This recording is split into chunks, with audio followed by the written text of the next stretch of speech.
All right, how's everybody doing tonight? My name is Elder. Welcome back to the Open Debate. We are going to get started here very soon.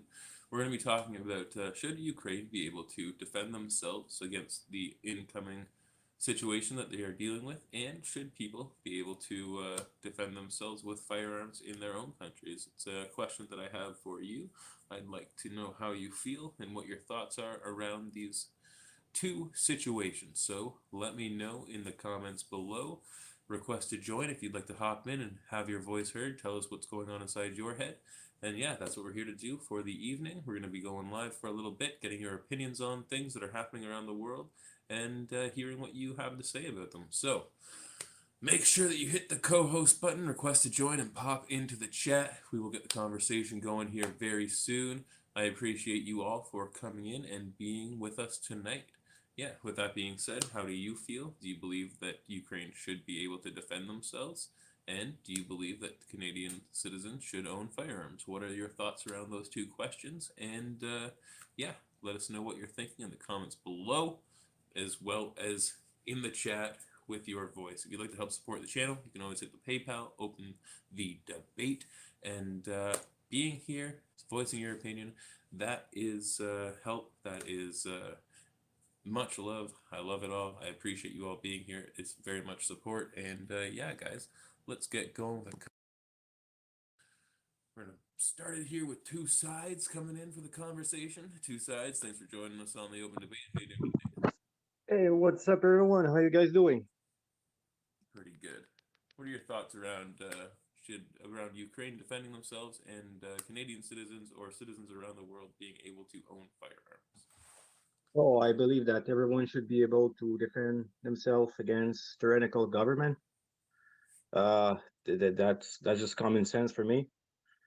Uh, if we go to like really specifically to Ukraine, I think that we don't know a lot about this place of the world, and surely there's really weird thing happening right now, and due to our lack of information and the fact that we don't really speak Ukrainian, Russian, and any Slavic language, and since our internet is not really linked to there, it's really hard to have the proper information to really have a stance on it. But if we go with common sense that if it's true that Russia invades Ukraine, I think that yes, like if I put myself in their shoes, I would want myself to be able to defend myself against tyranny. Like I don't want to die like some cattle in the back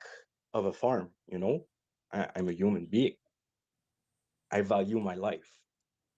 So it's pretty much the same for Canadians too. I think that we should be able to own firearms since we already are, but like the restriction is a bit too crazy in my opinion.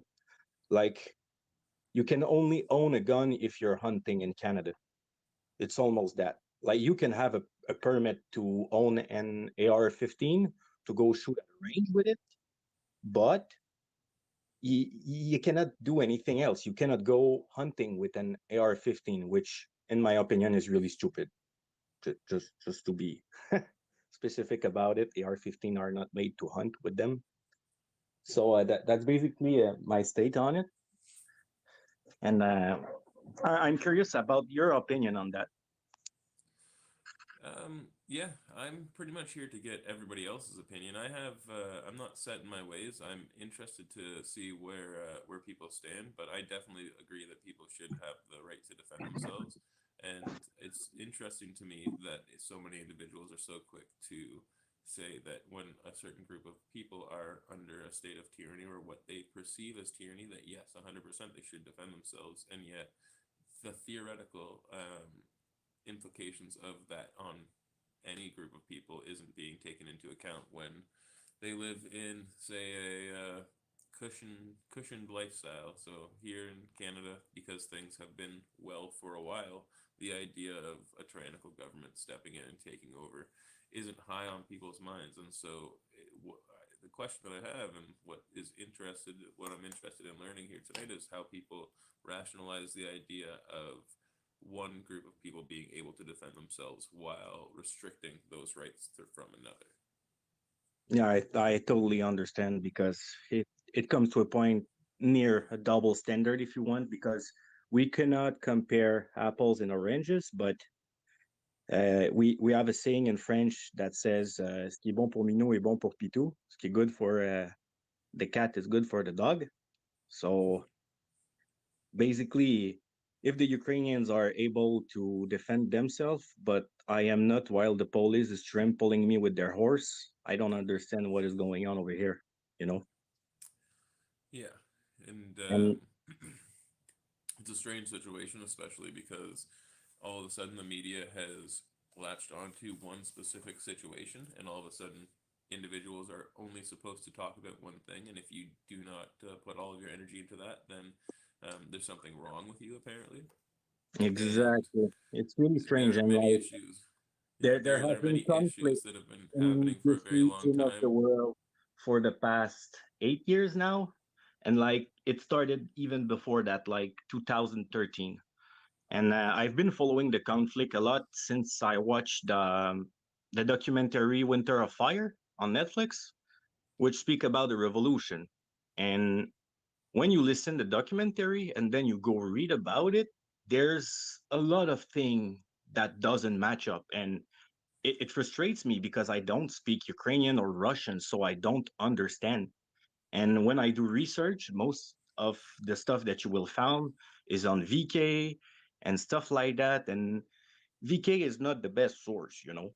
So it's really hard to have a really good grasp, to have a good opinion about it because there's so many rumors on both sides, even the Russian or Ukrainian or even the Westerner side. So like there's rumor of like US biolabs in Ukraine, and then there's rumors that Ukrainians are Nazis, and then there's rumors that Putin don't know anything about what's going on in Ukraine and he's just sending people to die. So there's so many rumors that there's something's fishy. 100%. There's something's fishy going on with that. And at the same time, there's something else going on because they are master at prestidigitation.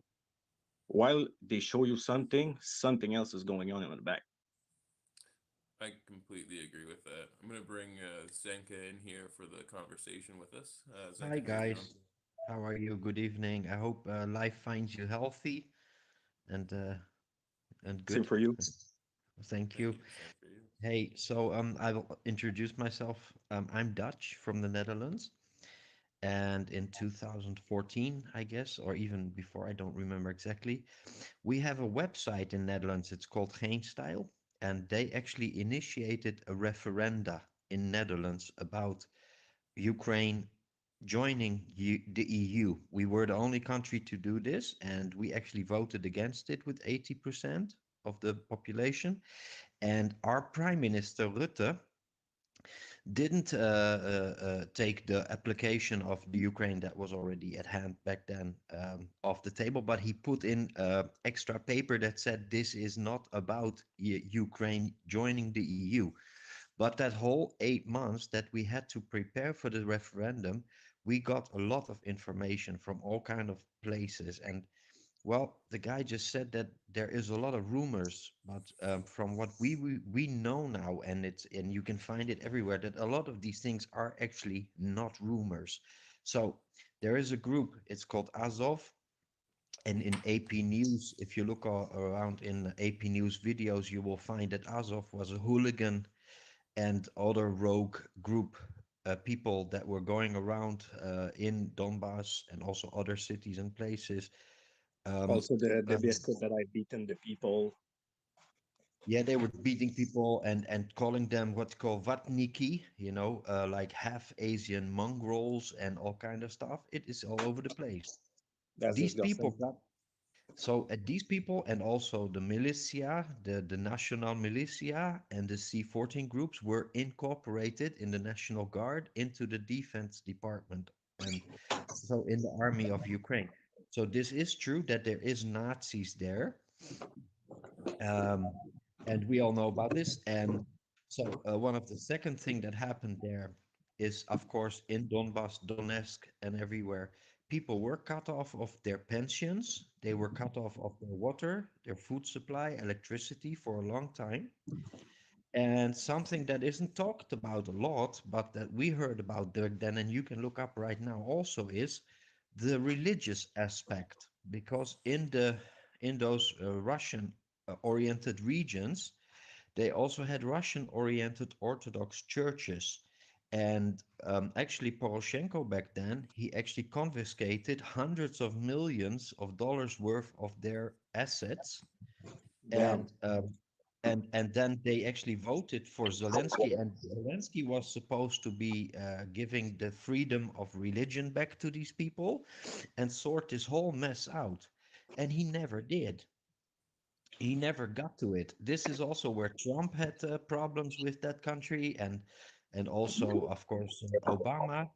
They promised to sort these things out, make it livable for also those regions on the east of Ukraine to join the rest of the country and become a very good and prosperous country. And then they could apply again for citizenship or membership of the EU when they sort those things out.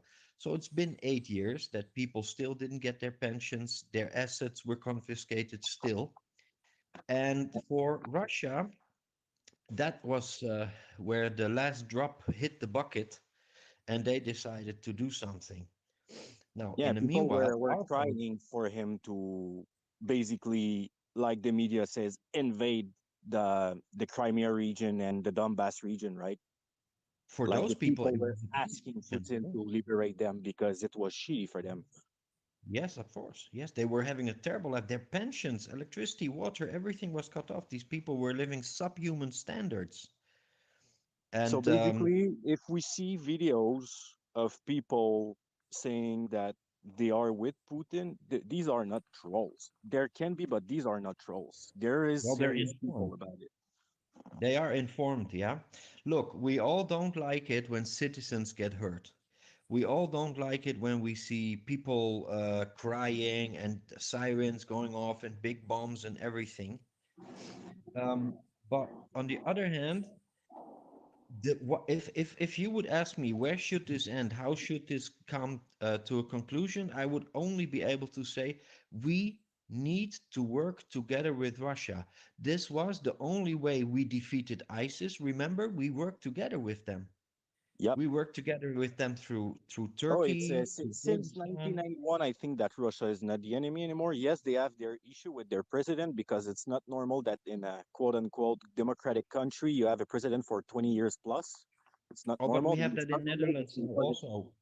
it's We not have now normal that Rutte already for 17 years. Merkel was in power for 16 years. It's happening here also, you know? Yeah. It's becoming kind of like because of the WEF, the World Economic Forum got yeah, out these young that politicians was one of that my become questions for you. dictators, autocrats.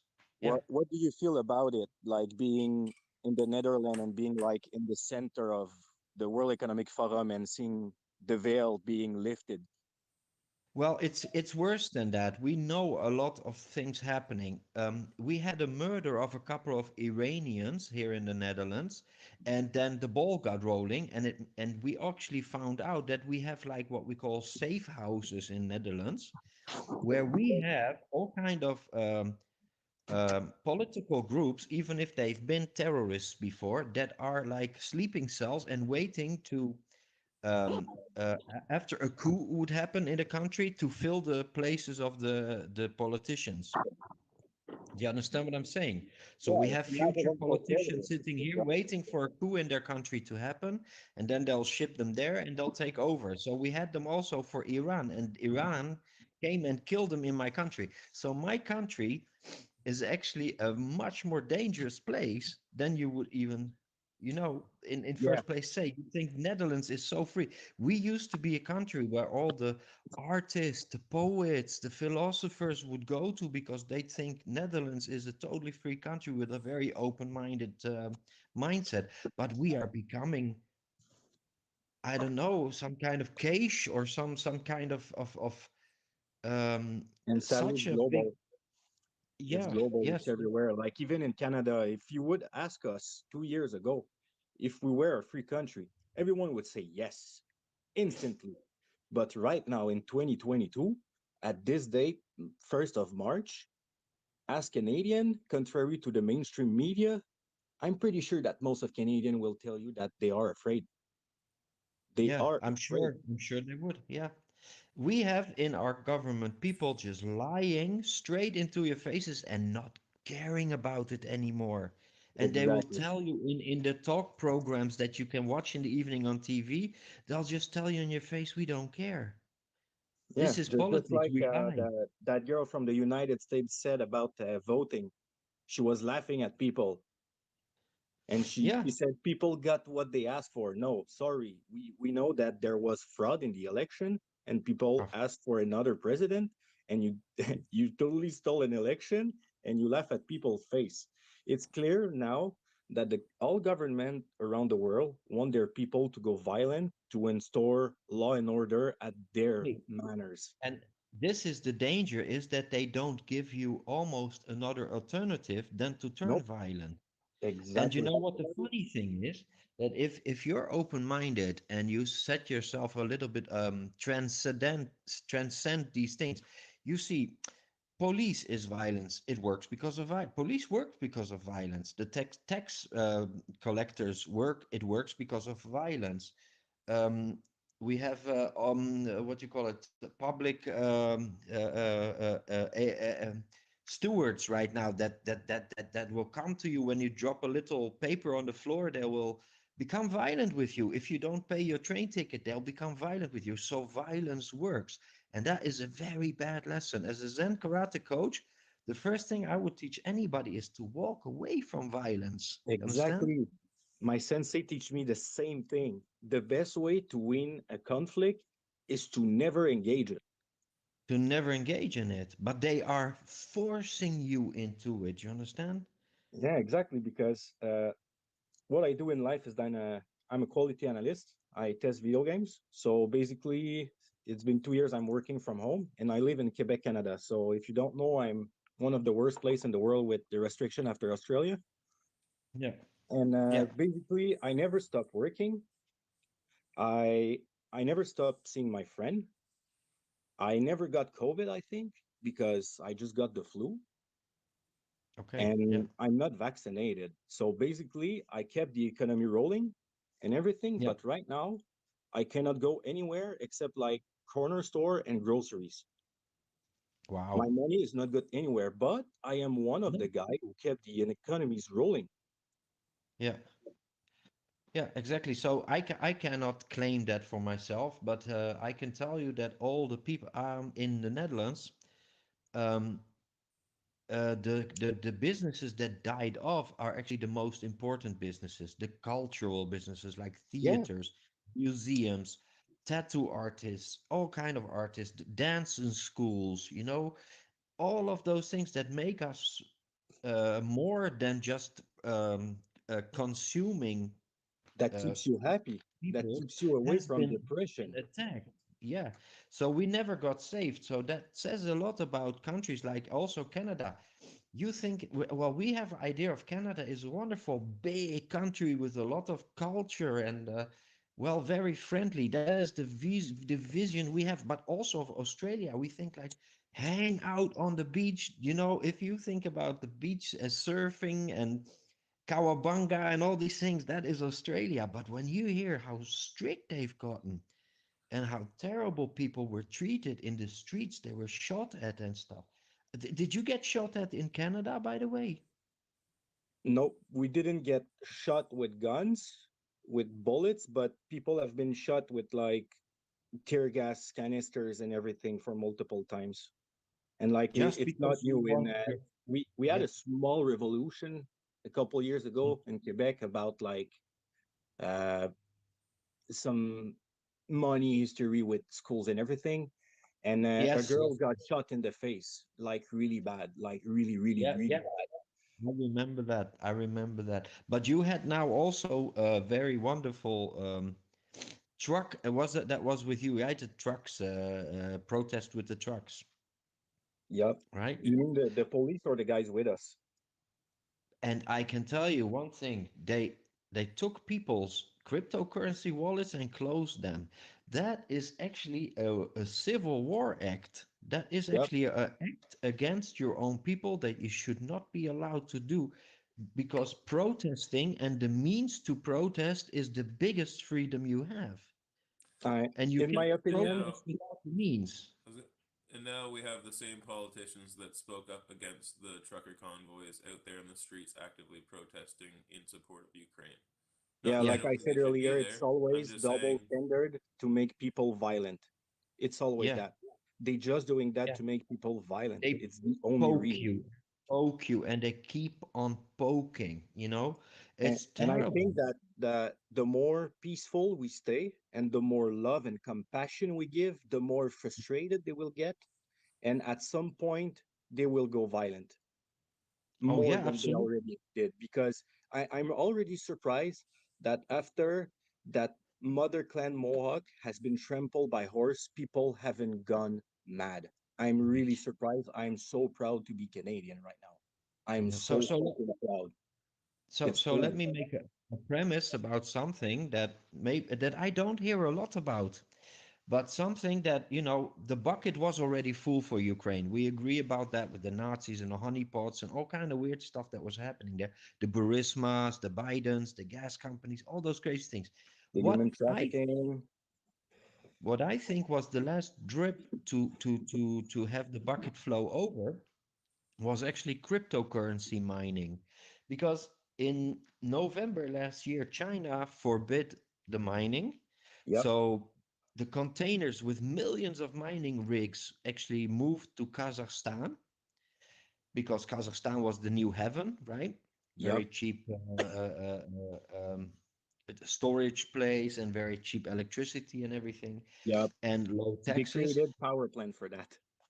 Yes, and but then suddenly there were protests there about absolutely nothing that really didn't make sense. Electricity went up 330%, the Yeah. price.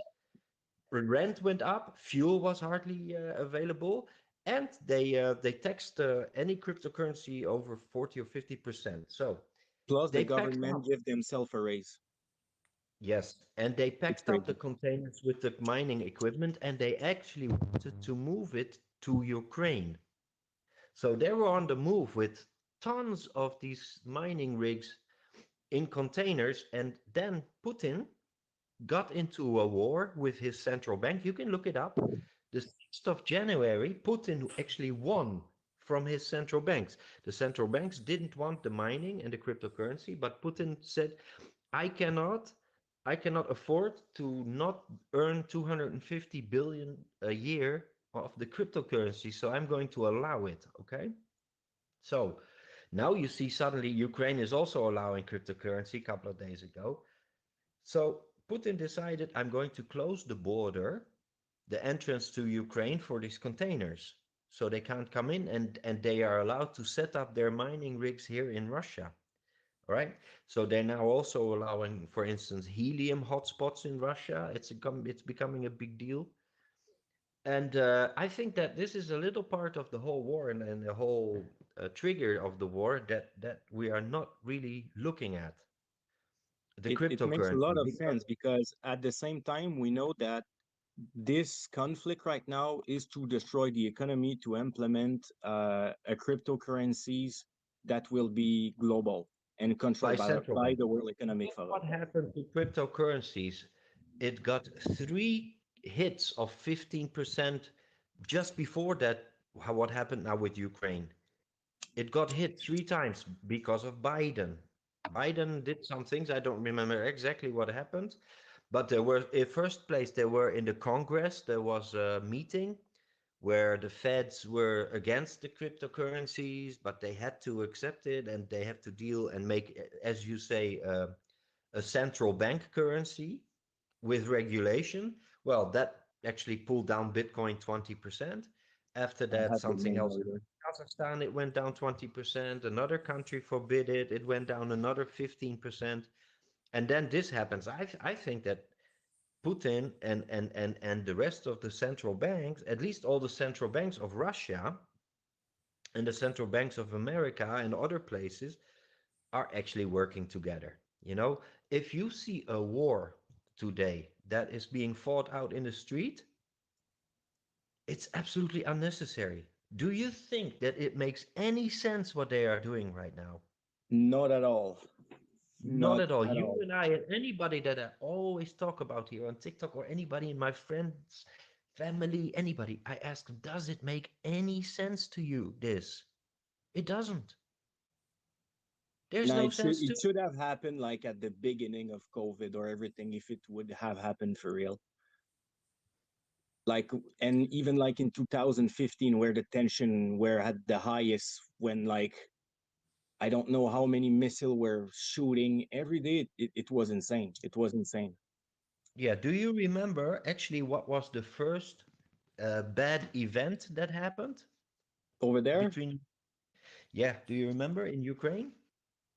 in Ukraine, between Ukraine and Russia, or just inside of Ukraine? Yeah, no, between what actually, yeah, between Ukraine and Russia. What was the first bad event? I'll remind you of it.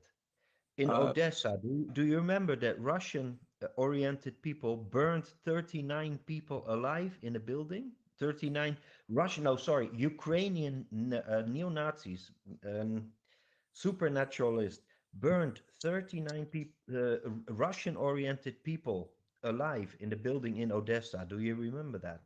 yeah, that's what started the revolution Yeah. and everything. So, what happened is Poroshenko then was told by Obama, you're going to have to sentence these people. Yeah, but they didn't want the war with Russia because that was going to be war with Russia. So Russia hid all those people and Ukraine hid these people. They were hidden. And that's why they put them in the military because then they would have diplomatic um, As of them. protection. All right. So then came the deal where Obama wanted to give $1 billion to Ukraine for weaponizing and everything. And they had to clear up the corruption there. And one of the agreements was to also sentence these people, bring them before the court. They didn't. Now, Putin has had a patience for 8 years, and still Zelensky was going to fix this and was going to put them in front of the judge. And he didn't. So Putin is like, you know what? After 8 years, this that you don't even 39 people got burned alive by some of your friends that are now in your government and that are now in your army, and you're not even putting one of them in front of a judge. That's an act of war. Here's where we draw the line. And that, my Yep. man, is what nobody wants to talk about these things. They suddenly forget all of it. When I see people protesting with with pro-Ukraine flags and everything, I think, don't you guys know these things? No, they don't. And they don't wanna, because it will remove their feeling of being like truthful and being good. Because I have a theory about it. People that follow blindly medias and governments is people that are really lost and don't know how to be themselves. So in order to be someone, they follow, and they They need a follow common blindly enemy. what they are being given, because I don't blame them. If you don't have enough brain cell to think for yourself, it sounds really fucking plausible and everything. But if you go search for information and you go out of your home actually and speak to people, you will see that the world is not what the media and the government try to make you think it is. Yeah, so here's an example of that. You know that Lavrov had a speech and everybody walked out in the UN, right? Yep. We all know this. But can you actually find that speech on internet? I challenge you. I found a 15-minute reel of it. It was 45 minutes. But you'll find everywhere the video that they're all walking out on Lavrov. But you cannot find the video of his speech. It's not available in your country, sir. Sorry, we didn't have it yet. It's not available yet. La la la la la. It's nowhere because he is making these points. He is stating all of these things that I'm just telling you. And I checked all of these things, and all these fact checks of all that this man says are true. I'm not saying Russia is a good country. I'm not saying they do the good things by putting polonium in the tea of politicians and stuff like that. But they're all corrupt. The USA is corrupt. Ukraine is corrupt. They're all No, corrupt. everyone is corrupt. So, If you are a part of the the Swift program, you're corrupt because this is the base of George Soros and everyone corruption. So All right, guys, we got Audie that wants to come into the conversation, so I'm going to bring him in. Just keep in mind there's going to be another voice in here, so we'll just be mindful and let everybody voice their opinions, but I'll bring him in and we can all have a conversation together. perfect. Well, I'm following you. Thank you very much. Um, Yeah. and we'll talk Zen out, my man. Us. All right. Have a good night. Thank you for joining us. Audie, thanks for coming into the open debate. How you doing? Hey, fellas, not too bad. How are you guys doing? Not too bad. I'm I'm good. I'm coming good. in pretty clear here, eh? Oh, yeah, sound good. Perfect. So, yeah, I was looking at the open debate. Should Ukraine be able to defend themselves? Should Canadian citizens own firearms? I would have to say, well, yes to both of them. I think I'm on that side there because, well, Ukraine should be able to defend themselves. Everybody should be able to defend themselves. No matter what's going on. And unfortunately, in Canada, that's a downfall in our, well, you can't call it a justice system. You have to call it a legal system, right? Because, well, I mean, there's no justice doled out. It's all legal. You can't defend yourself. Otherwise, you know, the person that attacked you with the knife and you defend yourself against him and hurt him, and well, he sues you and you go to jail. But should Canadian citizen own arms? Yes, because well, look what happened. What's happening in Ukraine right now? Look what happened, Yeah. and people bring it up, and it might not be a great, say, comparison, but okay, Germany, 1940s. You know, they were a free country, and all of a sudden, one person got into power, and well, you know what happened there. Yeah. See, my Yep. family came from Austria originally. I think like 4 generations ago, and even my grandfather, as soon as the gun registration came out, said, "Yeah, no, my family's seen this before." And I thought, well, shit, like it's just happening all over again, just slower. Yeah. And I don't know. I find it very interesting that, like we were discussing, the reason for the two questions posed together is that there are many individuals who are adamantly defending Ukraine and their right to defend themselves, but have also been very firm in their opinions against Canadians not owning firearms. And the comparison, because we are two very different countries, obviously, but the theoretical idea of what that is set in place in order to um, give you the right to do is there across the board, regardless of whether or not we're in a bad situation now or if we're facing a bad situation. Should we be afforded the same rights as another country, and why would you defend the rights of another country that you aren't willing to defend for yourself? Oh, I agree 100%. Mm-hmm. It's I think it's just logical at this point. People with like 2 cents of logic in their head can understand that it's not everyone that will go do a mass shooting with a gun, and it has been proven that if everyone have a concealed carry, there's no chance that a crazy guy will enter a Walmart, try to shoot everyone, because everyone is wearing a weapon. And I remember the story not long time ago from Texas. A guy entered a place, a park, tried to shoot someone, and he got stoned to death.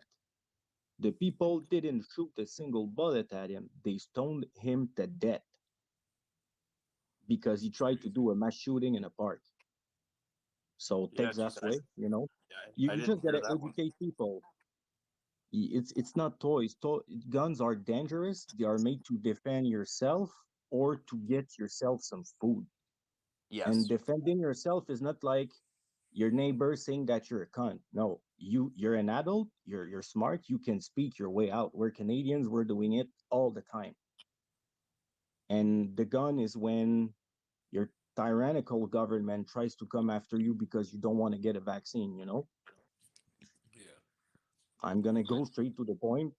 It's basically that. Like right now, I'm really scared because if it comes to that point that they're gonna come to my house to get me, get vaccinated into a center or whatever, I can't do shit. I don't have any means to defend myself. So the only thing I have is to record something that will live stream. I will put myself naked to the ground, hands behind my back, and get arrested because I cannot take the vaccine because I have heart condition. And today the paper have been shown that it's really dangerous for people like me that have hard heart condition to take that vaccine. I would die. Legit, it's written black on white. I have it on my face right now. So it's just crazy that we have been so much conditioned by our own system that we trust so much that we don't need anything to defend ourselves because they are from the government and they are here to help, which is the biggest bullshit that we have ever heard in our life. So my question for you guys, because we seems to agree on both points, is how do we get rid of tyrannical government right now peacefully? Because I don't see a peaceful way to get rid of the situation that we are in with the World Economic Forum. Unfortunately, I don't believe that there is a peaceful way to get rid of a tyrannical government.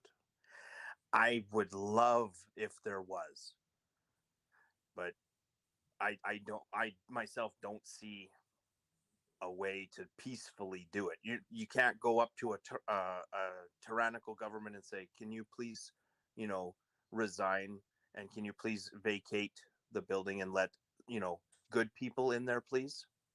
Because like that's basically a dumbed down version of what needs to go on. I mean, you get like your say the trucker convoy. Well, their peaceful was hit with tyrannical government.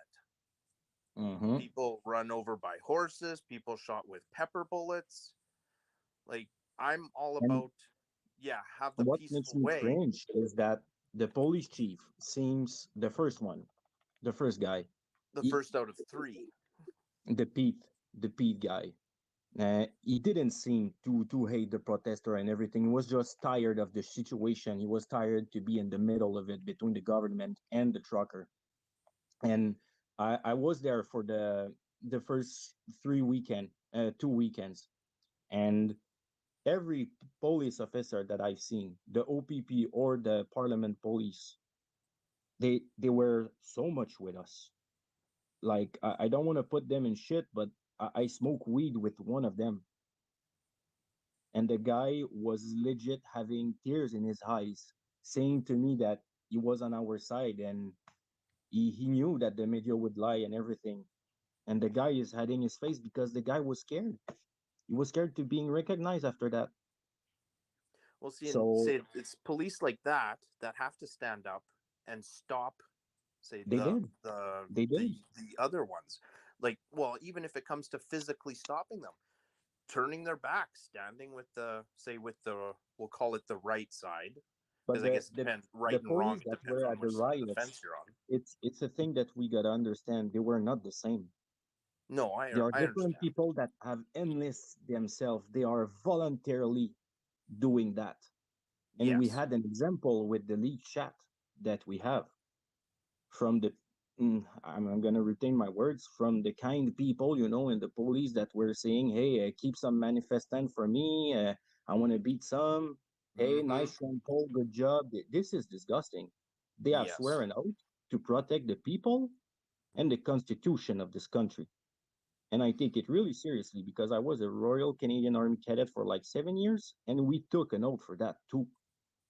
Still, when I walk on Parliament Hill, I don't walk on the grass because this grass is from the Queen and we must not walk on it. It's a fucking rule when you're a cadet, bro.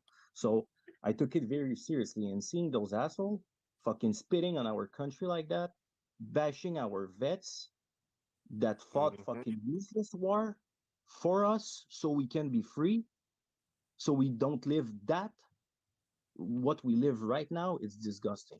It's totally disgusting. And that's why I was willing to go into the army when I was younger. Like I did all my thing that I had to do, but when I learned what was the army and what purpose was the army, it destroyed my dream. I have Yeah. been so delight all my young age, bro.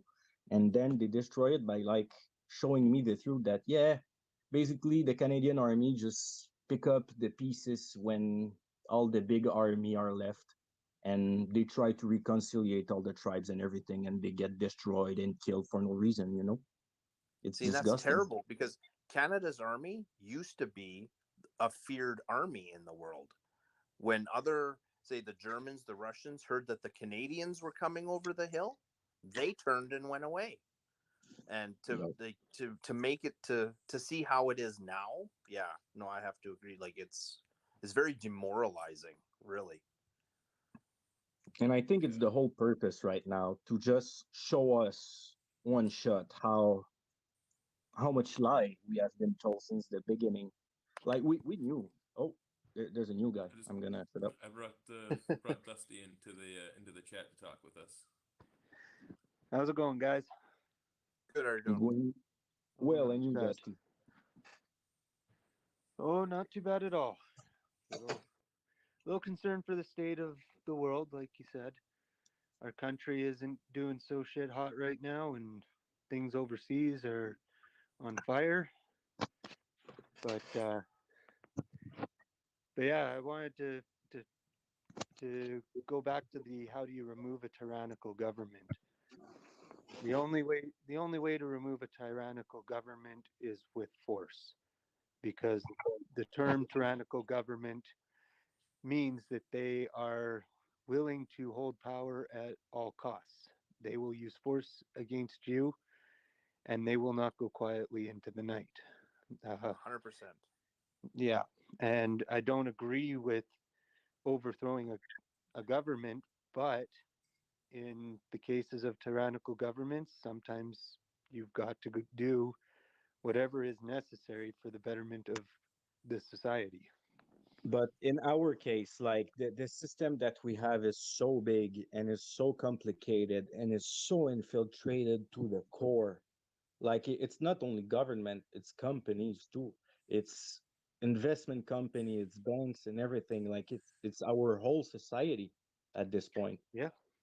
Can you imagine what society would look like if they just got rid of lobbyists to start? Oh, So geez. we go People to Stone Age. We go back to Stone Age right now without lobbyists? because you won't have a paycheck. Why you would go to work? What do you mean? Lobbyists lobby the government to get rules in place for those corporations, for those Hmm. big So if you businesses. remove them, you remove the banks and you remove the people that give you your money. How do So you you don't have remove any those money. if you So remove why you would go lobbyists? to work? I'm not following your train of thought here. If you Okay. remove lobbyists, if people Hmm. couldn't spend exuberant amounts of money to woo the politicians to their cause, to to to sway the politicians for their, let's go with the cigarette companies, because everybody knows the cigarette company lobbyists are pretty much the scum of the earth, but the government listens to them because they throw millions upon millions every year at government and government programs to get their product onto the shelves for everybody to consume, even though we all should be able to agree that cigarettes should have been a thing of the past a long time ago. They are not good for anybody except the people that make them. Currently, I would agree with that. I would I say, agree like, too. so when cigarettes came out, say the original tobacco cigarette, yeah, I mean, Yeah, inhaling smoke is bad for you, but it didn't have all the carcinogens and all that in it that they do yeah, now. And yeah, as soon as that started happening, I'm sure that's when the lobbyists started appearing more prevalent. The more bad things that are in there, the more they have to, push it through.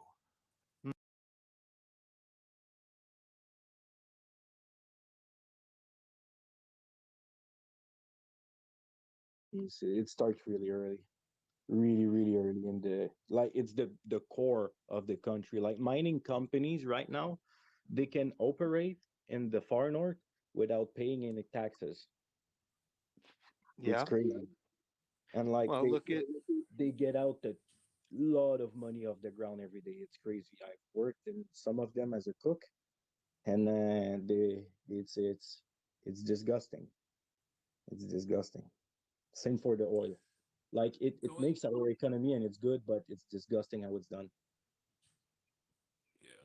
Going back to the idea of the tyrannical government situation and how do we combat that, what do you guys think of the idea of mass non-compliance in the form of, like we've been discussing, there's not one person who can rationalize the idea of an invasion happening right now. So those that breaks down to even the individuals who are on the ground that are in Ukraine from Russia or the Ukrainian citizens where neither of them want to be engaging in what's going on. And so when you have citizens that are slowly waking up to the propaganda that's being pushed in front of them, obviously not everybody is awake to this, but how do you feel about the idea that if society itself was just to not comply with the demands that the government has pushed in place and decided to work around it, essentially just create their own society and say, fuck yourselves? See, I think that would be a great thing to do. However, so you have the mass of people that say think that way. You know what? Screw you. I'm not doing this anymore. We're done. We're over here. We're doing the thing. But there's always that one person that says, okay, if I do this, I'm going to lose something.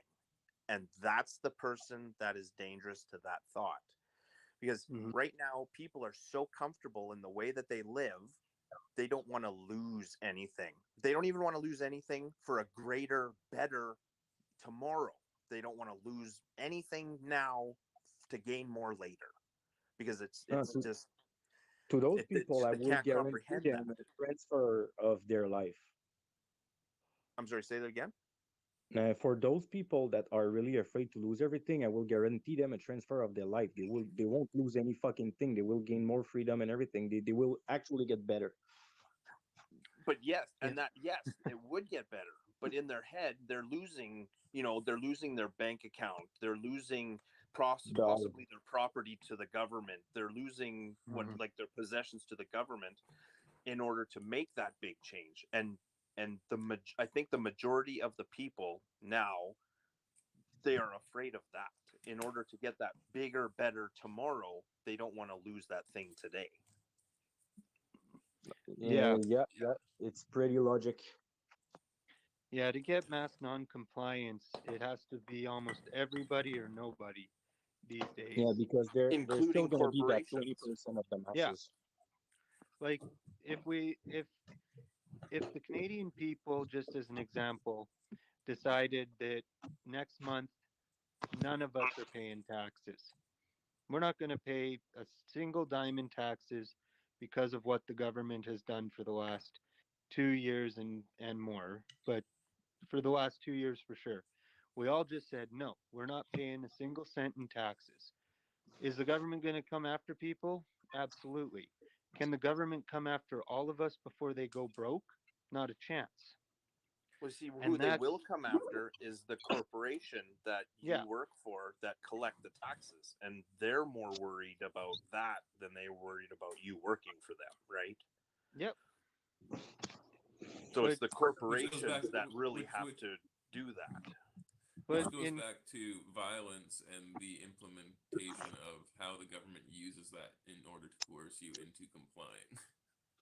yeah, Well, and they don't because even have to use violence; they just have to use the thought of fear. Look at the whole vaccination thing.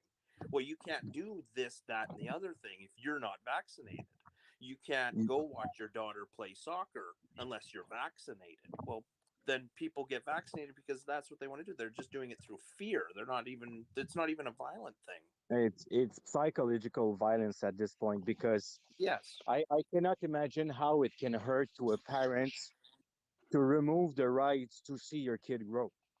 Mm-hmm. Basically, yeah, like I don't have kids, and thinking about it, it pisses me off.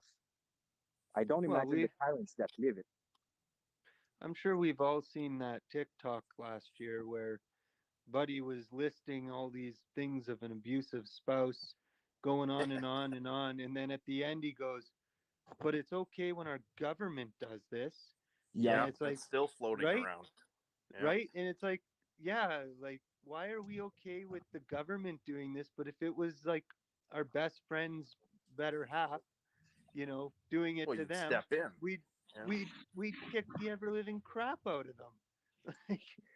But when it's the government doing it to us, we all just sat back and we're like, yeah, this makes sense. This is a good idea, blah blah blah. And then they just kept going with it, and it's like, wait a minute, what the heck just happened to the world I knew? Because Mhm. something's wrong. It's a great reset. It's a build back better. It's 2 weeks to flatten the curve. Right. Right? Every little slogan you can think of to lull Yeah. you into a false sense of security. Yeah. And the government used to not be there for our individual safety from each other. The government used to be there to run the country and protect us from foreign invaders, The foreign big threats, picture. And right? there's no more foreign threats because we understand now people have Well, evolved the all WEF around the is world, and I think that humanity have reached a point where we can understand each other culture difference and everything, and we can speak about it. And since we don't want to go at war, and no one want to go at war, it's a problem. They got to create problem nonstop, and the more it goes, and COVID have like remove a veil on most of the population, and now people can see through the lies. People I see believe now that. that they are creating conflict, so we go ourselves fight for no reason. yeah, It's crazy. So everyone in the yeah. chat's talking about the New World Order. What are you guys all thinking there? Because that's somewhat outside of the boundaries of what we're discussing of just the governments themselves. Obviously, the governments are run by this situation, but do you find that to be a separate issue itself, or do you think that the governments in the New World Order would be one thing? Well, I think they've No, spent so much time cultivating the New World Order. Like, it's not a new this year, that last year, 10 years ago thing. I'm pretty sure, like, they've been cultivating that since shit, time immemorial, right? And I don't think that's a something, unless the whole world stands up and literally revolts against every government power, there is no changing that. That's a thing that's been made over before I was born, my parents, their parents. That's a deep thing. That's a deep issue. I will use my geek knowledge for that. It's kind of like an hydra. If you cut an head, Yes. two will grow. You got to strike into the heart. It's the only means to end all of this. It's to go right through into the heart and release the truth, you know. And maybe it will go violent, maybe it will not. But you know, the solution is not the money. The solution is not more government. The solution is the truth, and we take control of our life back Well, because it's just I think they just use money as a like a prop. Like, you know what I mean? It's not about the money, it's about the control. Yeah, yep. that's all It's it is. always about the control. It's Either it's they a way. control the Oh, money or the bubbles.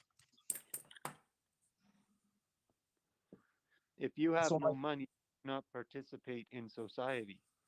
Plain and so my simple. question for you guys is, what do you think is the heart of the new world order? Oh, geez. The heart of the New World Order? Yeah, Satan. but Well, what see, is that's a Satan? difficult one though. Like, no, Yeah, and not to get into a religious debate, but which is the God that prohibits you from doing things, and which is the God that tells you go do stuff? God tells you not to, and Satan says, "Hey, be free."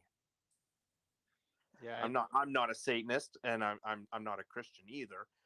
But that's something that I've thought of a little bit in my little time. But I think that's getting completely off topic now. Yeah. Theology is a little bit farther than than but the New World Order, I but think. my uneducated guess for what is the heart of the new world order is everything that started with the central banks and the first debt of war, because it's the cycle that never ends. So I think Well, Yeah. that the more we dig around that, the more they try to distract from it,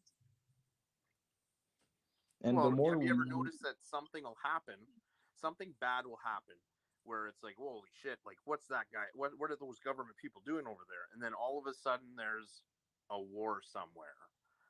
yeah There's, oh, look over here, this bad things over here that are happening. So, I mean, what you're not supposed to look at, I think, is what's really happening. If you know what I mean, that's what you have to watch. yeah, but yeah. like our friend said earlier, our host, um, by massive non-compliance and digging the truth and keeping the love train going, I think we may be out of it. Maybe I'm too optimistic on that right now, but it may be a I, solution. If we don't try, we cannot see. Oh, I think absolutely, at the hundred I percent. think at the But it's very get least, I think at the very least, the show of non-compliance in a peaceful form throughout the past. Hey there, millennial. Thanks for joining us in the chat. Through and for the roses as well. That I just noticed that you're in the chat. The form of mass compliance throughout the past, I'd say, few months, at least here in Canada, has awoken a lot of individuals who would not have normally been following political situations or world events to critically analyze what they're being told by the media. So even people like my mother had told me she used to watch 60 Minutes and broadcasts like that, and just take them as fact because she thought it was a reputable source, and she thought that it was giving her pieces of information unbiased, just telling her the real story. And then she watched an article done about the convoy after watching live streams for herself, and the information that she received was completely contradictory. And she began to wonder what is actually happening, what's the information that I'm getting. And so when you have just average citizens that don't normally look into these things, realizing that perhaps the information that they're getting is not truthful, and then they move directly into a war scenario where people are like, oh wow, this propaganda is in front of our faces that's being debunked in real time, because never before have we had the ability for individuals to take an image, go and research on the internet to see where the image came from, and find out that it was posted 12 years ago. and Yeah. uh, and so this is happening, and people are realizing that when you see there's something happening, but what is really happening, we are not given even, I'd say, 5% of the true story. Well, Exactly. you look at these mass media corporations, and that's what they are. They're just mass media, because what is it? Three people own almost all of the media in the United States. They own a bunch of our media. It's all the same little group of people that are feeding information to the masses at their discretion. They don't have to worry about the message they put out, because every one of their stations is religiously watched by most people, or at least was. And so they throw the message down the line, and they can shape and topple society as they choose, or they can get mass compliance through the fear that they've created. If you look back at even 25 years ago at the way the news was presented at 6 o'clock, they were very calm, they were reserved, they gave you the facts, and that was it. They didn't get emotional, they didn't get hysterical, and they didn't use a bunch of fear words every time they reported something. Now you watch the news and it's hysterical. They're talking about how it's almost the end of the world in every single news article that and newscast that they put out. They are emotional. They are just pumping fear into people, and that's how you control a population. You don't control them by being kind to them, because kindness will only get you so far. But when you've got people afraid of something that they can't prove is or isn't going to happen, but that fear's there, they are more subservient, more likely to comply, just like Stockholm syndrome. When you, is my phone screwing up? I don't think so. No, it may be me. It's Everything sounds fine over here. it's my Yeah, spices. but you look at Stockholm syndrome, and people who have been kidnapped eventually start to relate to their captor. They start to actually, they won't leave. They're stuck there. They're wishes, and eventually they're no longer being held captive, as it were. They are compliant in their own kidnapping. It's completely that is happening right now with us. And I just don't understand. Maybe it's a me feeling, but I have the feelings it's like everything that happened 2 weeks ago in Ottawa, the movement have died a bit. Like there's less people and everything. The only guy I see on TikTok passing is Big Bear, Yeah, and yeah, I saw like him it's there. like I know that there's a lot of people that didn't come because it was winter and it was really cold. So my guess is like, do you think that guys it will be more visible this summer? Yeah, I agree. So, do we think that the movement will continue and that it will be more substantial once the warm weather comes and there'll be more protests that happen? I personally believe that as of right now, the fact that people are not still congregating in Ottawa and there aren't large protests still happening throughout Canada on a large scale, um, but there are still small events happening and small demonstrations, is a good thing. People need to recalculate what they want, where they want to go, what their goals are, who's actually supposed to be um, organizing things and can put the movements and goals of the larger Canadian people into a movement, because the people that were quote unquote leading this movement were not necessarily the individual. They were nobody. It's not that they were ever pushed in. They were just pushed into those positions, and so I don't think that they may have held the ideologies of the majority of people who followed the movement, but they were thrust into the positions of leadership. And it's not that they were bad leaders. I At don't least know a someone did whole something. bunch. At least someone did something and someone started something, because Yeah, Exactly, as it was exactly. So going, that we were going nowhere. yeah, exactly, and that's how I feel. And so, like, as soon as somebody sparked that movement, people were like, "Yes, this is exactly what we need." And so, at this point, the voice has been heard.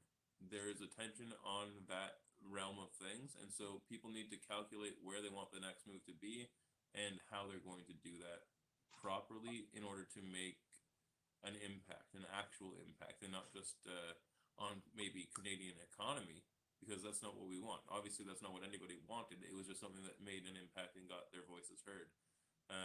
And so, where do they go from here? That's what I'd like to see. And I think that taking the time to calculate that move is what's needed. And the voice is still, like, the attention is still on that voice. And so, you don't really need to be out in the street screaming every single day the same thing over and over again when you have the attention of the Canadian people and the government. But I don't think that slowing down and pretending like nobody has grievances is the way to go either. How do you guys feel? well, I think out of that convoy, one of the most important things that was brought to light was when Trudeau said that he will not talk to people he disagrees with. The leader of our country straight up said he does not represent the people, he only represents the people that agree with him. And I think that was the most disgusting thing that a leader could ever say. He is supposed to lead and represent everyone, whether or not you agree with them. You need to listen to the people in the country. You need to listen to the citizens. That is the key part of democracy, is everyone's voice is equal regardless of how repugnant it may be to you. They are equal. And we saw some politicians go out there and talk to people, and the people on the very far left have been just lambasting those politicians for even considering talking to them. But that's what a leader does. That's what a politician is supposed to do. Go out and find out what's upsetting the people, and maybe there's a way that you can come to a conclusion to rectify it, It should have never gotten to the point it got. But now that it got to that point, I think you won't see anything as big as that again, because now that Trudeau has set the precedent for the Emergencies Act to just be invoked over protest and to seize people's bank accounts, their property, and everything else. And I this law mean, is still there, by how the way. how can you peacefully fight a government that would use the biggest hammer they have to silence you when you haven't done anything egregious? I get that people were upset about the horns. I get that people were upset about how jammed it was in downtown Ottawa. But someone, when they were protesting the hospitals, everyone said, "Why are you protesting hospitals? You should be protesting at the houses of government, like the parliament buildings, the legislatures. You should be protesting where government is because they're the ones that make the decision." Well, the second that people went and protested at the steps of Parliament, all of a sudden everyone that was saying don't protest hospitals said, "Why don't you go home? Why are you here? You know, nobody cares. Why are you're I'm bothering gonna me?" be the honest asshole in that. We all know that they just don't want us to protest at all. They want us to shut up and take the vaccine and follow orders. So that's why they will always find a way to demonize us, whatever we do. Even if we like give free kitten to the government, if they leave their position, they will say that we are Nazis or misogynists or whatever the slur they are throwing at us for no reason right now. Yeah, they threw a lot of those. I just wanted to, I saw a comment scroll by. I don't know who said it about you can't block uh, accesses into the country, and I do agree they should have never blocked the borders for days and weeks on end. But you know what? I would have been okay with the border blocks if every Sunday they blocked the border. Open it up 6 days a week, but one day a week we are going to stand here and make sure that you understand who we But are and what we are upset about. I would have been okay with that. The weeks long blocks of like Coots south of where I am, all that did was hurt everyone else because nothing was getting through the border. Shelves were starting to get a little bit sparse. And when the shelves get sparse, people start panic buying. And yeah, but if you block the border on Sunday from, say, 8 o'clock till 4 o'clock, just that part of the day, and said, we're going to stand here for the next 8 hours. Once that 8 hours is up, we're going to step aside and we'll protest off to the side. All the travelers could plan around it, the shipments could plan around it, but the point still gets across that people are fed up. yeah, it's a kind of way to protest. I have one issue with that, is that when you're being kind, people abuse of your kindness. Nothing will change. So in order to make things move, sometimes you gotta shake the pot a bit. And yes, people will be angry, but we've been angry for 2 years. I've been cut from society for 2 years.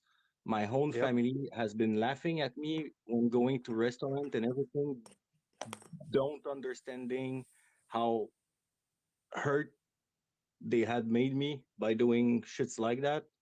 I have member of my family at Christmas as asking for QR code and everything. So it's Did crazy, man.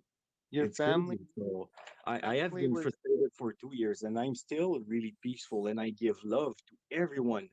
And I don't wear my mask since the 29. And every time when someone asks me to put it, I put it gently. I don't argue, but I don't wear it. And when someone is really mad at me because I don't wear it or anything, I give them love. I don't give them any hate. I made them understand that they are the hateful person right now. I am not. did So you my point is that if you are being kind in a peaceful protest, it's already a peaceful protest. Why do you have to be kind?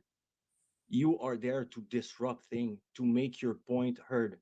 And if your point is not heard and you are the majority, there's a problem. That's when your government turned tyrannical, and it's not a government, it's tyrants. Yes. And it's what's happening right now. And we all know that the laws are not scrapped, and we all know that it's going to come back. Like Bill Gates have been speaking about it, and the Minister of Health of Canada have been threatening to put back the restriction in October after the elections and everything. And that we all know it's not done. They won't stop. They spend their life to plan this. They spend their whole fortune to do that reset. They won't stop. So Hi. it's not done. They are giving us a stop because they know that summer comes. And if they continue like that in the summer, they are done. We're gonna take them inside the house speaking and put them outside in front of a camera and force them to tell the truth. They know it's gonna happen. It's the peaceful way we're gonna do it. And we're gonna throw eggs and tomatoes at them until they tell the truth. We're Canadians. We're the kings of memes. In the past month, we have been awarded the kings of memes. Like Well, we started the movement worldwide. We it's started the pretty fucking worldwide revolution, guys. it's pretty easy to make memes when you're given such a nice uh canvas as Trudeau. Yeah, it's Yeah, true but though. It's too easy. did you say that your family was making you scan QR codes for Christmas?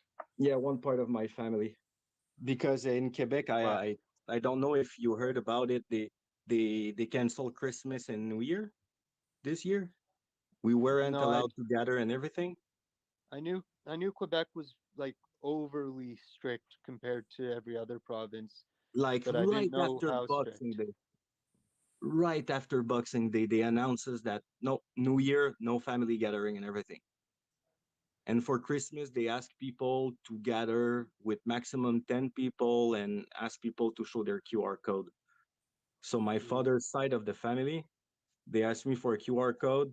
I said, fuck you all. And I did my own thing at my place with my mother's side and my brothers. So I Nice. had my Well, mother, that's my good for you. grandmother, and my two I'm brothers. sorry you had to deal with that, but good for you for standing up and doing what you thought was right as well. Everybody's just like that's the whole problem. The government has. I saw a video today of a dude and he's like, I don't know what was actually going on. If he was on drugs, if he was had anxiety, if it was a skit, I don't know. But he was on a train, looked super scared. He couldn't get his mask on. He was just like doing all this stuff, and it's like, regardless, there are people out there that are like that. This may not be completely truthful, but the idea that the government can put you into a state where you're that afraid and that individuals are so afraid that they're asking their family members to verify that they've been Their own vaccinated. kin. Yeah, and then they just don't want to get together. And I don't know, it's a strange situation how that can so quickly happen. Yep, it's scary, and it should scare everyone, and it should ring the bell in everyone's head to just gather all together, speak about it, and what we should do about it right now, like we're all doing. And I watch every time you're doing a debate about stuff like that. Well, I was it's trying it. 32,000 to get my voice heard a bit. Finally made Well, it. it, well, I'm glad to hear you on here. it goes back to fear. When It's the always that. when the virus came out, the projections showed, 30, 40, 50 million people worldwide were going to die from corona in the first year, and like the projections were all wrong. Every last one of them was way over exaggerated on the severity of the illness. Sharing They propaganda from China. well they had projections that kids were going to be dying in mass graves almost with the numbers that they had. You know, everybody was susceptible, everybody's going to die, yada yada yada. I mean, And it's funny barely because I barely work any next with children were were killed by the virus in Canada. Now, I'm not saying that a human life isn't worth something. What I'm saying is that just the numbers versus the projections were completely off. Kids are almost perfectly safe with the virus. They can fight it. even people under 50, they they've had the most in my province for infections, yet they've had one of the lowest death rates from it. But once you started getting into the 60s, 70s, 80s, and 90s, they had low infection rates because we isolated them early. Yet, even though they had low infection rates, they were the majority of the deaths from COVID. It was completely backwards from what their projections were saying to everyone. But they pumped those out early in the pandemic. They got everyone afraid of the person next to them, that they were going to die from something that that person may or may not have even had, because just because you're unvaccinated does not mean you are infected with anything, and just because you're vaccinated doesn't mean you're not infected. But it was fear. They drove fear into everybody, and for the first 3 months a lot of people went along with the program because nobody had a clue what was going on. The data started rolling out, and people started looking at it going, wait a second, this isn't what you told us 3 months ago was going to happen. This is completely benign in comparison. It obviously it was still a serious thing that we needed to deal with, but in comparison to the projections they gave, it would be considered benign. And then they kept pushing it for the next 2 years, and they never let up. Until we went out with millions of people in front of a tower. Yeah. Hmm. I And mean, it's funny but because that's not related. They say that's not related. They're just releasing. They're just lifting restrictions now because that's it's not because related. Omicron is too mild. Yeah, You see? yeah, It's because the narrative is and falling. highly infectious. It's highly infectious and very mild. So many Canadians have gotten it within the last few months, and not many have died, which has pushed the immunity further into the population. Whether you're vaccinated or not, you've probably been exposed to this virus, and now, you know, let's see what happens, how it mutates, and how we move forward. I think that we're going to be moving forward very well. That's my opinion, but I don't speak for everybody. I'm personally not afraid anymore, and I'm happy to move forward and start living life properly. But getting back to the way that we were, and if you're not, that's okay. I understand that people are afraid, but like we were just talking about, the media has portrayed this, and the government has portrayed fear onto everybody for so long that it makes sense as to why people are cautious around what's going on. But it's in my opinion, it's past the point. You need to figure out how you want to live your life, and you have the information out there for you to discern what you believe, and you can move forward with that information and not continue to listen to what other people tell you. Yeah, that's the point of a beautiful free country as our beautiful Canada. And like, yes, we have issues. We have a really, really dark past. We have a really dark history from each side with like the native, the British, the French, name it. And I think that we all agree that everyone deserve respect now. And it's time for reconciliation between all Canadians. And it's time to give to the natives what they deserve. First of all, I think that's the first issue that we must fucking fix in our country right now. It's been too long. It's crazy that there's some reserve that it's been 28 years that they gotta have boiled water. They don't have clean water, and it's their country. I know we are all tired to hear that, but like it's another reason why we should be armed. Like if we all go in front of Parliament with a 9 millimeter as a sidearm, and we say, hey guys, you know that the 600 million that you give to mainstream media every year to do your propaganda, give that to the native, not to the chief, to the native, to the real people native, so they can have their clean water, so they can cultivate their land. And let's give them back their land that we have stole to build golf course on top of it. By the meantime, let's be grateful that they ask for common sense and not blood. Let's be grateful for that. Let's learn from natives. Well, The- I like the thought, other than people showing up to Parliament with sidearms. I think that's a bad idea. that could go really wrong with like false flag of false flag event and everything, and like implemented agents, federal agents and everything. But like you could have your point made so much stronger with that. Like right now in the United States, there's the convoy on their side, and there's no mass shootings and everything. And we all Mhm. know that truckers in the United States, they don't have a 9 millimeter under their seat. They have deagle and 12 gauge. They have buckshot that tear Yeah, you a hole in the body. yeah. Well, Canadians Canadians have a lot of guns in their homes.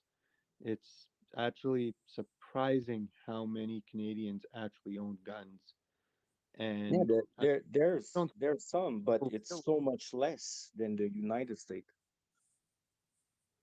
it's not as less per person as you think it is. Even though the United States is everyone's allowed to have guns, they have a real large population, mostly condensed in the cities, that are against guns and will not own them. Whereas Canadians, we're a country that traditionally hunted for food, and Oh yes. we have a lot of firearms that, even though we have less than the states, we're not we're not a society that doesn't have firearms. And I'm trying to think of what the number was. I think it was firearms 7 or 8 million firearms are in Canada. And someone mentioned too in the comment that there was more guns per capita. In the What's states. the guns ratio per capita in the United States with the French accent? 120.5 20.5 in the states. on 100, yeah. So there's 20 more guns per people in the state. Yeah, there's 20 guns per person. What's Canada's? On it, sir.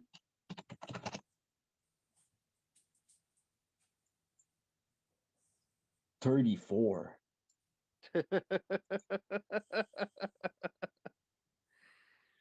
So we just have 90 less, No, 90% less guns per capita compared to the United States. But let's say that we're not as gun crazy as they are, and our laws are way more harsher yes, than but theirs. per Because just in capita, Quebec, the background check that you gotta have in order to have a weapon, if you once in your life you have mental illness issue, you won't have a gun ever. And let's say that these days in 2022, everyone is mentally ill. So no one can own a gun. I can. And right now in Montreal, it's funny, we have a really big gun problem. Like it's all over the news all the time. It's funny. Do you have a It's a gun or a gang, gang? gang, gang, gun, shooting, shooting. Yes, All but right, is that a guys. gun problem or I'm only going to be going for a little bit longer, but I'm going to bring Mac in here to have the conversation with us, and we'll keep everything going. And I like everything that we're talking about, and we're just going to keep it going for a little bit. So, Mac, thanks for joining us. Welcome to the discussion around firearms in Canada and whether or not we should have them. And yeah, how are you feeling? Oh, I'm good today. I just got a couple of things to add. First of all, when you talk guns versus US and Canada, you got to remember that it's a wide difference in what guns we have. We, for the most part, have rifles and shotguns. Not saying that there's not handguns here, because of course there are, but compared to the States, forget about it. Not only that, in the States, people carry things like, or own things like AR-15s, M16, AK-47s, and they're all legal guns. What we have in Canada, like you were talking about going to be able to go up to like Parliament carrying a gun or whatever. What we have for guns, it wouldn't do nothing. It, it's more like, you know, distance or whatever. You couldn't do nothing with it. The revolution that we could start is from a distance. It's way different. Now, do I think we should be able to own guns the same as the U.S.? Absolutely. Because if you think about it, like you guys were talking about the the protests and that in Ottawa, the way it was approached with the Emergencies Act, right? It would have been handled completely different if we would have been armed, opposed to just a bunch of people with nothing, right? Um, I mean, it could have been approached more violent, or it could have been more relaxed, because more people would think before they actually act. So, like running over people with horses and all this kind of, it probably wouldn't happen that way. They would have been thinking more clearly before they did things. Not only that, as far as what was the other thing I was going to say? Here comes my dyslexia, or my ADHD. um, but but yes, I think we should be able to be armed, because it would keep the government back.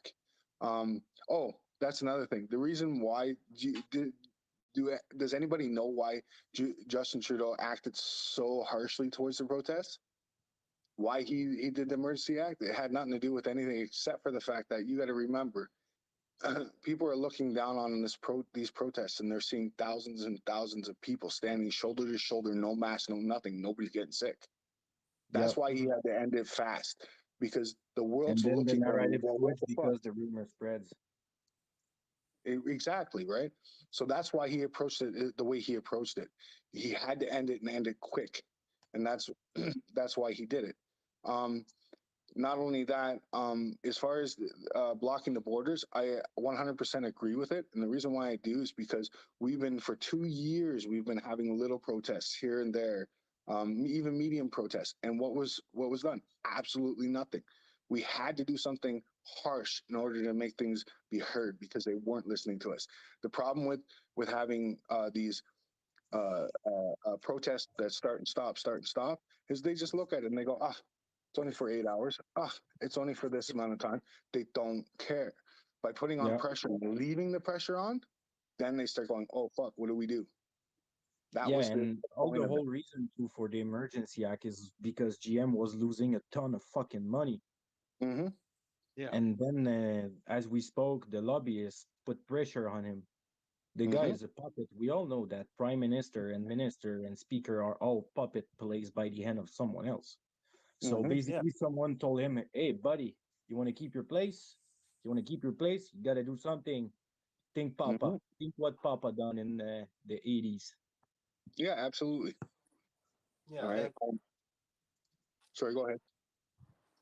Well, we all know that they're puppets. They've been puppets for years. I mean, Klaus Schwab came out and said that half of our government, the cabinet and such, are on his side. Like, why does Klaus Schwab have more power in our country than our citizens? Because they own the money. Mm-hmm. And money gets you into politics, because you cannot create a political party without money. You gotta Well, have No. investors and everything. I'm going to disagree with that. Yes, you can have investors in that. You yourself doesn't have to have money, but there has to be money there. Yeah. Even the politicians that we have nowadays, even the ones that are there, they never spend their money. They get people to donate money. That's how they do it. That's why they laugh when the truckers raise more than Trudeau himself for his political thing. Yep. Yeah, because it's a real cause. It's the people cause. That's Yeah, why for they sure. raise that much money. And we were speaking about the people in Ottawa earlier, tired. Mm-hmm. I don't know if you guys have watched the map of the people who donated money to the convoy. Mm-hmm. Mm-hmm. And I would say the majority of Ottawa was with the trucker. Mm-hmm. So the propaganda that we saw on TV saying that the residents are tired, the famous guy in the blue coat yelling at the trucker, Mm-hmm. showing a week later with a fur coat Mm-hmm. and everything. Those were paid actors at 100%. The girl Oh with a no, for mask on sure. her face, she have been speaking on TVs in Quebec too. Yeah, yeah. Well, that's the same as it's the same with I seen that one guy where he took the kid's flag or whatever and end up on the floor and stuff. And then he apparently got arrested, but I bet you $100 to doing it. He was tucking down the street and released. Right? It's. Yeah. I agree with you. Or look, I was watching one. Right?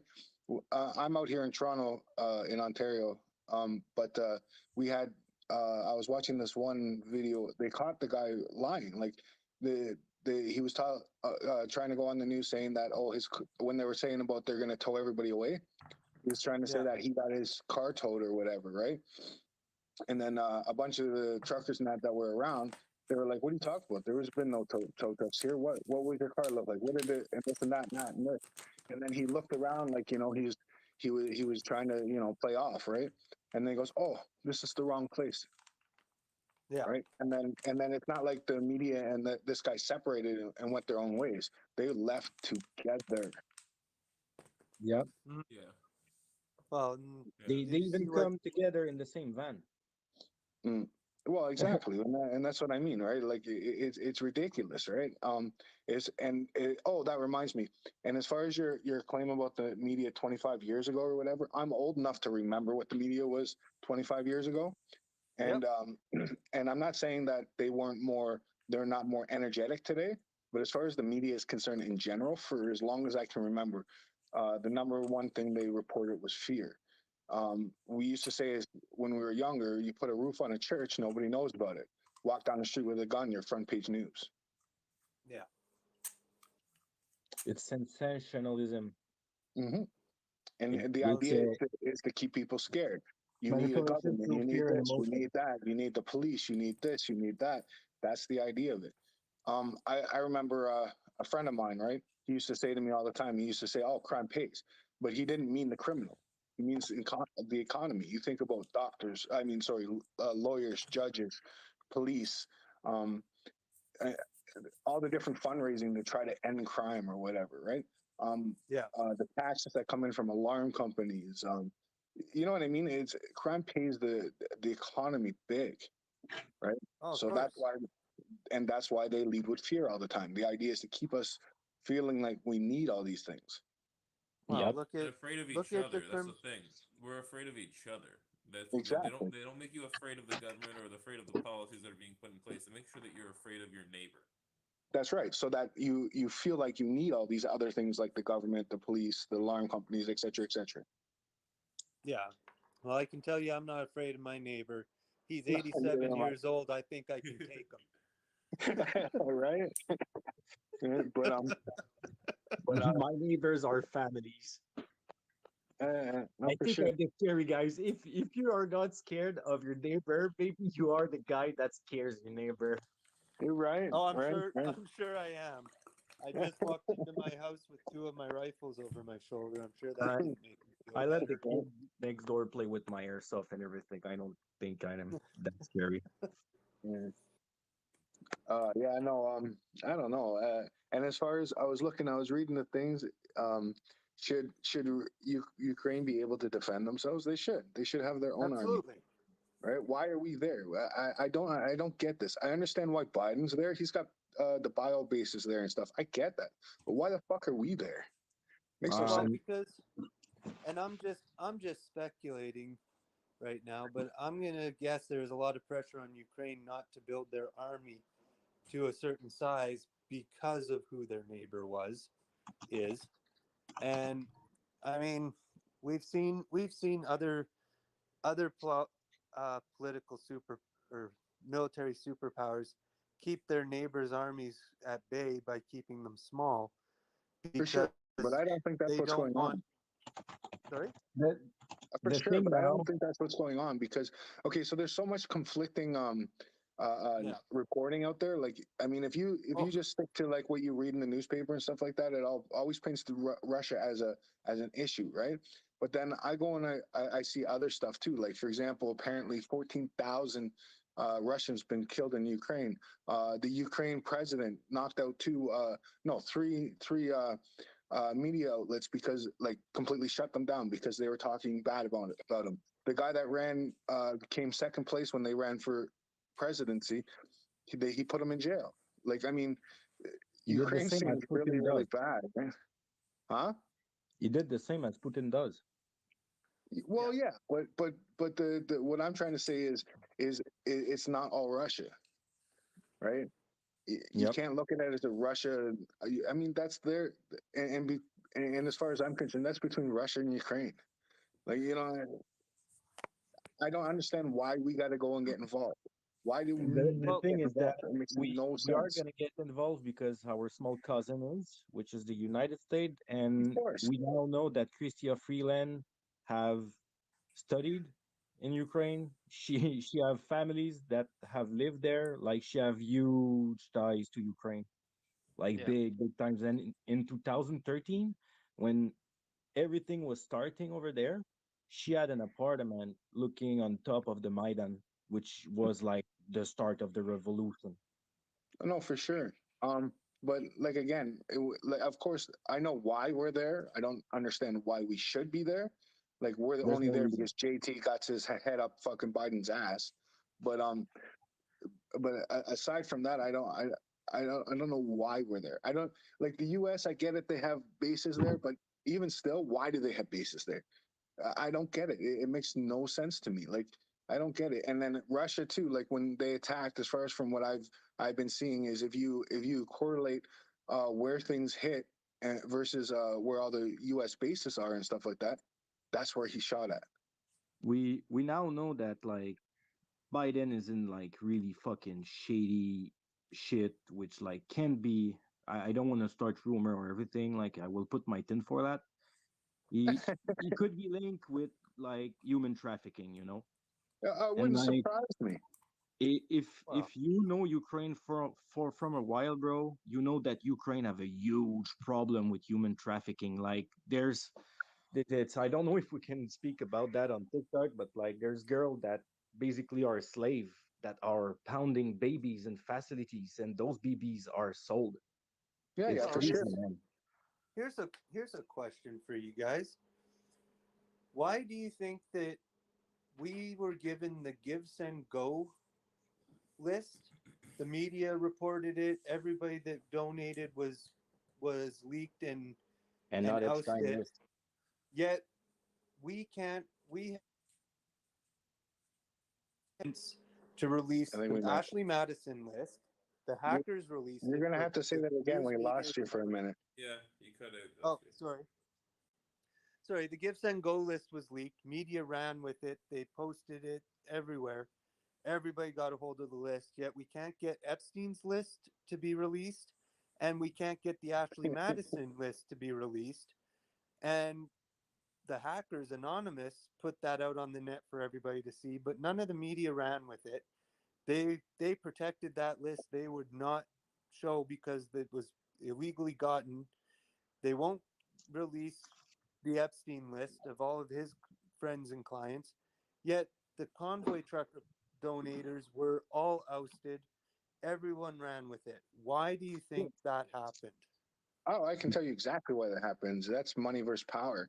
The truckers and that don't have, and Gifts and Go, for example, they don't have the money or the power to go after after the media and stuff like that. Not on whereas these other entities have that kind of power and that money, and that's why it's about. That's why things like for example, you see all kinds of other protests and stuff like that that go down, and they're not the media is all over it. And but when you see things like the truckers protest, it gets suppressed. Why? That's why, because we don't. There's not enough money there to be able to go after these entities to be able to fight for the right to have all these. You know what I mean? Yep. Right? It's just money versus power. It's the same with Yep. it's the same with Let's Trudeau. Like I mean, let he knows that we don't have the money or the power to go after him, and that's why he's doing what he's doing. Like, look, and even with the let's add to Ukraine it. stuff, I seen a thing where they said that they sent something like something stupid like 20,000 Canadian troops over there. Then I later on a couple days later I see a thing on the news saying that we're not going to get involved. So why the fuck did we send 20,000 troops there? Makes no sense. Yeah. And like we see in the comment, yes, NATO is not the military. The UN is the military of NATO and the New World Order. So Well, yeah, yeah, of course, of and course. right now it's the hypocrisy that they are sanctioning Russia all the way, but they are not sanctioning China. China just hold the bloodiest game in the world China is perpetuating genocide constantly, Mm-hmm. but we don't condemn them, and we are You know still why? buying all the stuff from them. You know But why? we ban everything from Russia, and they are Yeah, Nazis. I understand that Putin is a fucking crazy guy that kills his opponent no, and but the suppress the reason media being and is because everything. But like, there's a if it's reason good for it, for though. Putin, do it for China too. Well, you got to remember, though. You got to remember. See, 90% of our business when it comes to like electronics, clothing, Not just et cetera, everything. it's all done with China. So if they go after China the same way they went after Russia, it would hurt our economy, right? Their economy, It's the because we just lose all the useless stuff that we don't need. We could bring our money back over here Yeah, but the and problem with that then then is it costs too build much the money to stuff be that able to we make it. actually will be using and implement the money that we will be creating with our own economy. And we have Uh, such a good reputation that No, I understand that, but the problem is when they make a TV for I don't know $100, right? And then it comes over here and gets sold for 1,000. yeah, but We you make it saw that over with the here. It freedom costs a movement. thousand If dollars to we make that start same TV, and then now it costs us $10,000 for that TV. Yeah, but That if we that's start the the issue. movement, other countries will continue, bro, because we're Canada. You It don't doesn't protect matter. the most It's young about the people in the world. cost, right? It's about the cost, right? Because you got to remember. I'll give you an example. I'm a construction worker, right? My and union. My top paid my top pay for the union is $40 an hour, right? Hmm. I get double time on Saturday and Sunday, right? That's $80 an hour, right? The way we get paid here, right? Just that alone, and then you got to think about cost on top of that, like material costs and stuff like that. That TV that you bought for $1,000 is now going to cost $10,000. That's why they go to China, right? Now, am I Yep. saying I agree with the fact that they go to China? Not at all, because the reason why it's so low is because of the like slave labor and shit, right? But Yep. that's why, right? And then when people stop buying these things, what happens? It's our economy still drops, right? But the thing And is, that's the big problem. if we all dipped out of China, there won't be that That's scenario never going anymore. to happen, though. Yeah. Not Yeah. not if we don't do something about it. Like, It's the the same with more it goes, like 4 years ago, no one knew jack shit about China, and no one knew about the genocide and everything. And like COVID really put them under a spot. And more people see the propaganda and everything and all the lies and all the corrupt politician that always goes to China, because it's the new world empire. The model for the new world order is China. Of course it is. They And hold we most all of the know right power. now, They may because not have all the the military politicians power, around the world but are they got the tied to power them. otherwise. Like, I mean, think about it. Walk around your house and pick up all your stuff, and you tell me where it's me. Look at the thing, right? They control most of the economy around the world, right? They might That not have the, it, the military power or anything like that, but they have power by having us by the balls because we rely on them so much. yeah, because we ignore them for like 50 plus years, and we're like, oh, it's just Chinese, they won't do shit.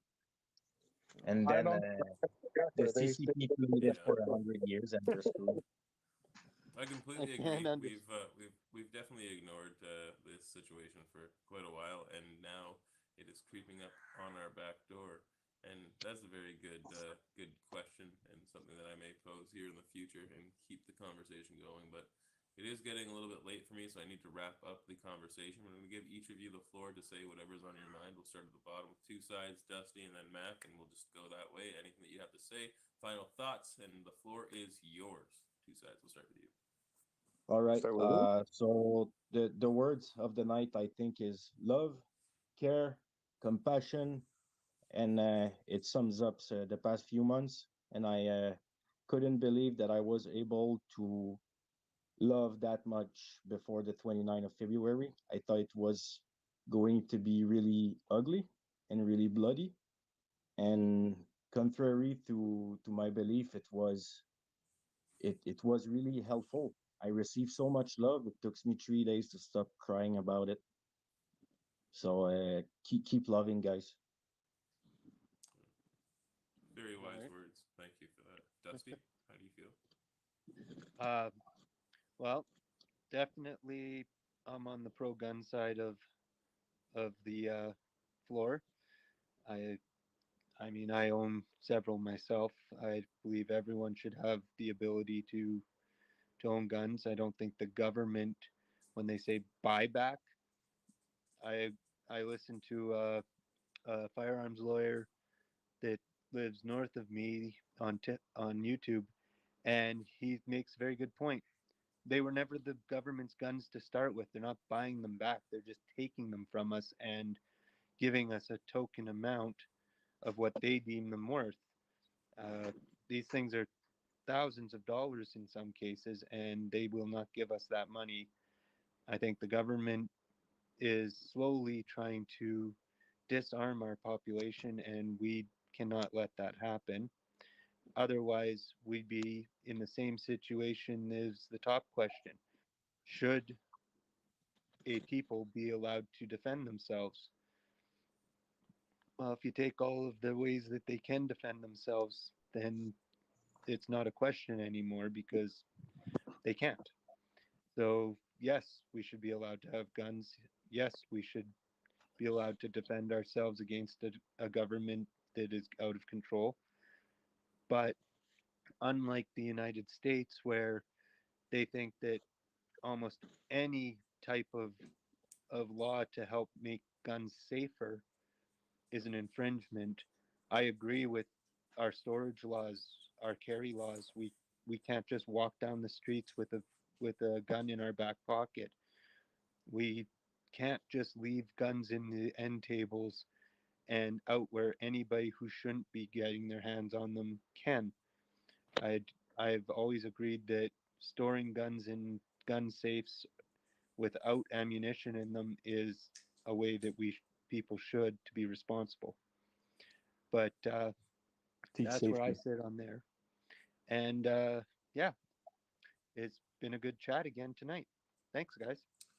Yeah, thank you very much. Those are some very nice words as well. I appreciate you sharing those. Mac, how do you feel?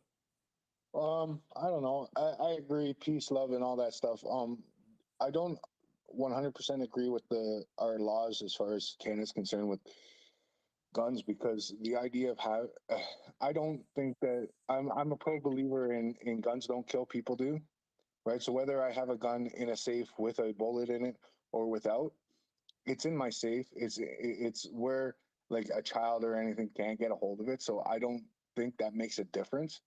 Um, the idea of a gun in the sense of the US, it's for defense. If somebody comes into my house with a gun and I have to one unlock this place to get to this gun, then unlock this place to get to the bullets, then I got to load it, then I got to put it in the thing. What's the use of it? In a form of defense, it serves no purpose. So I do believe in that they should be stored properly. Do I believe that they should be like left on an end table, like he was saying? No, I don't.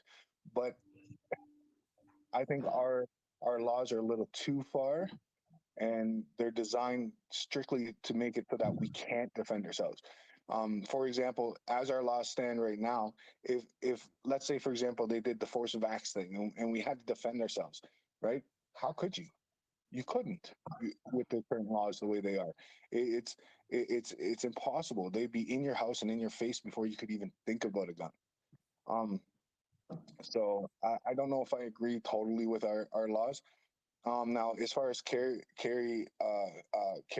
permissions and that, I don't think this is an issue either because of the simple fact it comes down to the gun owner, right? If somebody's carrying a gun and does something stupid with it, then yeah, they should be stripped of their right to have a gun in period, right? But there's many, many, many, and I'd say the majority of people out there that's not going to be doing something stupid. So again, carrying it again doesn't serve a purpose. It's not the gun. It's the person, right? So we need to take care about who's carrying a gun opposed to whether we can or cannot. And I think that's the point. It's kind of like one of my favorite flags out there is the Mulan flag, where I don't know if anybody knows the history behind the Mulan flag, but it's from like 480 BC. or at least the words on it are. I'm a firm believer in we should be able to defend ourselves regardless of what the situation is. And by having the laws the way they are, we can't. And I believe that's a big problem because it's just another way of disarming the people. It's, yeah, you can have a gun, but you got to do this, this, and this, and this so that you can never ever use it if necessary. So, Can I just touch on 2 points, Elder, on that? sure. Sure. I know it's late. Sorry, man. Okay. As far as the guns being stored with ammunition in them, Mm. you can store your 9mm in the safe and store the magazine on the top shelf with rounds in it, as long as they're not in the firearm. They have to be locked takes you- separate. No, they don't. In a safe, they do not have to be separate. They just have the bullets cannot be in the firearm. Depends where you live. Yeah, I was going to say that. I live in Canada. Well, the province, there's different rules and regulations. And I believe in Sorry? Ontario, I said province to province, there's different regulations. And I'm a hunter myself, and I know while our guns are in Nova Scotia, and in Nova Scotia, they have to be locked separate. And your Oh, the bullets can't Canadian- even be in the clip. Yeah, I'm pretty sure in Ontario it has to be in a separate safe, and you have to have a trigger lock on your gun with it in the safe as well, or a trigger lock on your gun and then the bullet separate as well. One of the two. Yeah. Exactly. You Quebec, do have you to have must the have trigger no lock bullet on the in it handgun. and trigger lock. You do have Yeah, to have the it's- trigger lock on the handgun if it's being stored. But Mm. again, They are speaking in Quebec. They are so crazy about gun laws that they're gonna include airsoft in guns. yeah, Right. Yeah, That's the That's- beauty it was a about. big thing. That's Before really That's too Trudeau much. passed the federal Yeah. election. Well, that's the beauty was a about bill. Ontario. Anything under 500 feet per second is not considered a weapon, and therefore is not a gun. that's So- Canada wide. Is it Canada Anything wide? under Yeah, it's the Canada wide. firearms law is federal. It's not provincial. It's federal. It's everywhere in because- Canada has the same Yeah, but- gun laws. Yeah, but We then have the kids province in and the Quebec. city can implement laws on top of that. The law about the cities and municipalities putting laws on top of the Canadian firearms hasn't been passed. That has not gone through yet. That No. was Trudeau's thing before the election that he wanted, and it died somewhere on With the the election. floor. Okay, but like, currently- okay, regardless done. of all this though, because like Regardless, sometimes when it comes to passing laws, even though the law hasn't been passed, if the majority of individuals within a community have been inundated with this idea and they believe Yeah. that it's the right thing, even though it wasn't passed, they would still implement things like in certain communities where no one's going to question whether or not they actually have the capacity to stop you from doing it. So like, of course, I guarantee in Scarborough there could be laws around how you'd be able to shoot in your own backyard, but if you do that, you're You getting can't. arrested, plain and simple. You- You know, I'm it's not gonna be like supposed either to way. I'd be shoot like, my- you'd be like done, like you're done. No matter what it is, you're gonna be done. Like you you know what I mean? cannot Because like it's not. you can't Quebec- discharge a firearm within a municipality like a town or a city. That's just Yeah. plain illegal gotta be- unless you're in a range. Yeah, Plain, yeah, Quebec? plain and Yeah. simple. You can't shoot guns inside populated areas. at all. You are Yeah. As It's far But as like no, they I have- know what he's getting within at though. It's ourselves. like, for example, if a community determines that having a gun with bullets in it, or even a loaded clip beside it in the same safe, if the municipality deems that as not legal, then regardless, as long as you're being if you get caught doing it, you're going to get arrested and you're going to have to fight it. Will you win? Maybe. Will you lose? That's a possibility too, right? And as far as laws are concerned, I'm not talking about any major laws, right? Because when you talk about Trudeau, you're talking again federal, right? If we're talking Yes. provincial and municipal, it's it's different people that implement that laws. As long as one law doesn't conflict with another law, you can implement any law, right? At a different level. Like you can have your federal level, and then you can have your provincial level, and you can have your municipalities, then you can have your bylaws. As long as those laws don't conflict with other laws, then you can have them regardless. You don't need need Trudeau to say it's okay, right? As long as the provincial government says it's okay, that's that.